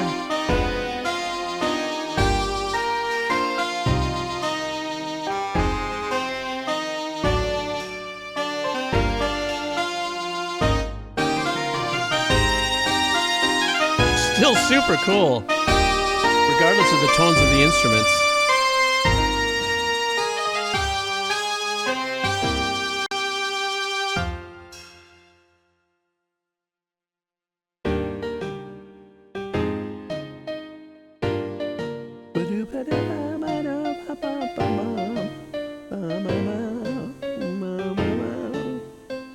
Sorry, I just go there.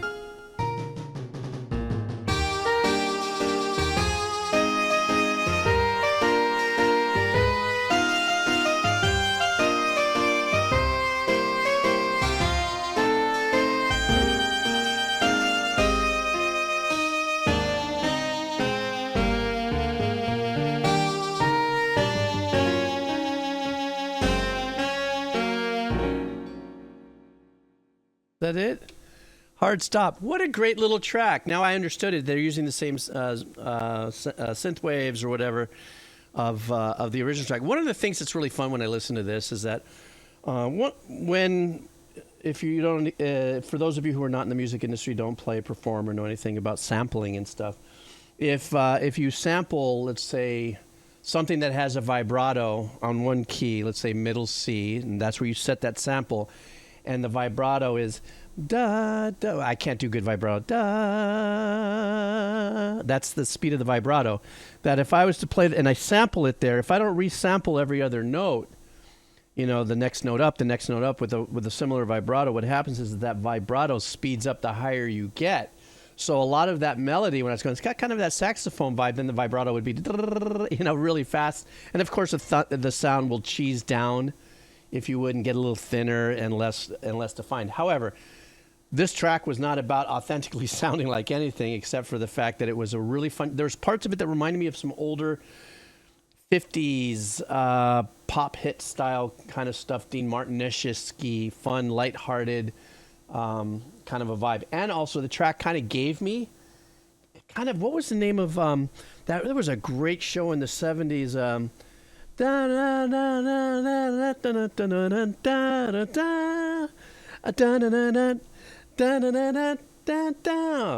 I forgot what the name of that track was. It was three guys were the main characters. I forgot what that was. Yeah, What's Happening? Thank you. Kairu. Hot on the mark right there. What's Happening? Yeah. So, yeah, that kind of gave me that vibe too. All right, guys, this is it. Last Wheel of Cheese, and I'm dipping out. For those of you who are new, 7 minutes. I noticed a little bit of the chat. That's the limit on the Wheel of Cheese. And so, and also, I just want to let you know, if you just parachute it in, you put it in there. Since I got to go after this list does get flushed. So when I do Wheel of Cheese Wednesdays, because now I'm kind of getting back into the swing of it, when I do nothing but Wheel of Cheese all day long on Wednesday, you got to come back in and refill out the form, okay? And also, if you're a first timer, I do take these videos, put them out onto my YouTube VOD channel, which is probably going to show up in just a second. Somebody will probably pop that up there for you. All right, guys, here we go. Last Wheel of Cheese for the Avocado Show. Venomous Professor, thank you for bringing that in there. That's super cool. Here we go. Okay, guys. Here we go. All right. Who's coming in? Oh. God, the needle's been just so finite. Okay, let's hear it for Shadow Eye. Shadow Eye is coming in with a game. We're finishing off with some Warcraft, guys. So let's see what Shadow Eye is bringing to us.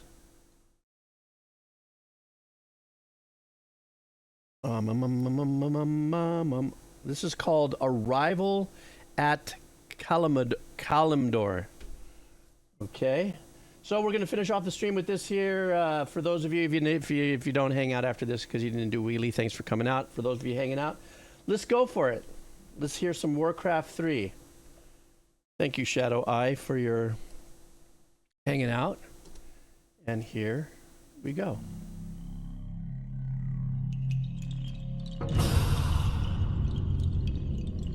Ooh, little rain sticks there.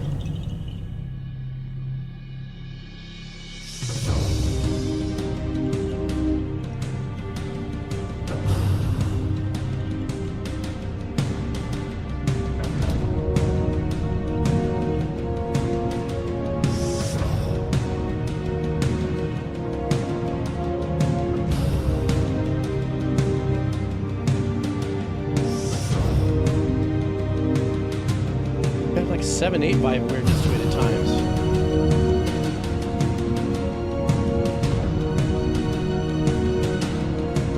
Are you guys picking up on that? Or is it me? Oh well, too late.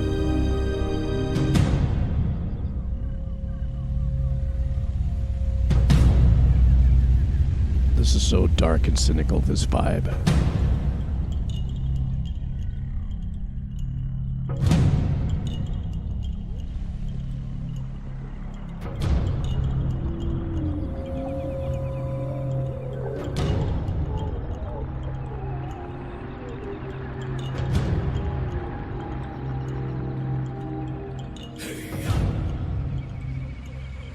This reminds me that possibly in the game this is an area where it's dark and it's heavy, but searching for things and staying out of traps or staying away from things that can kill you, but yet not battle.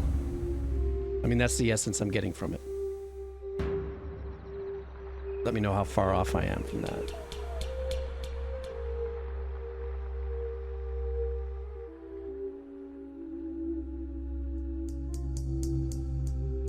Walking into a fog patch kind of vibe.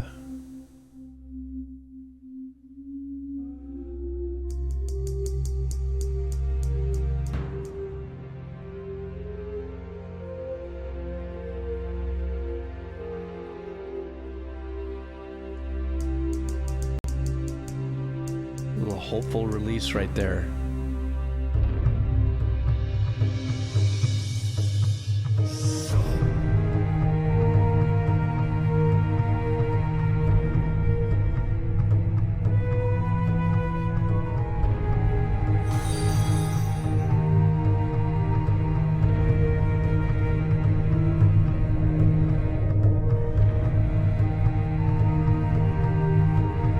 So it looks at this point, though it's still kind of heavy. There's the composer's giving you a little bit of lightening up.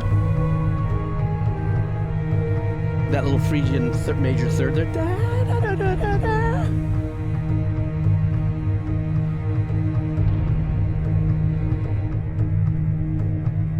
That's what it is.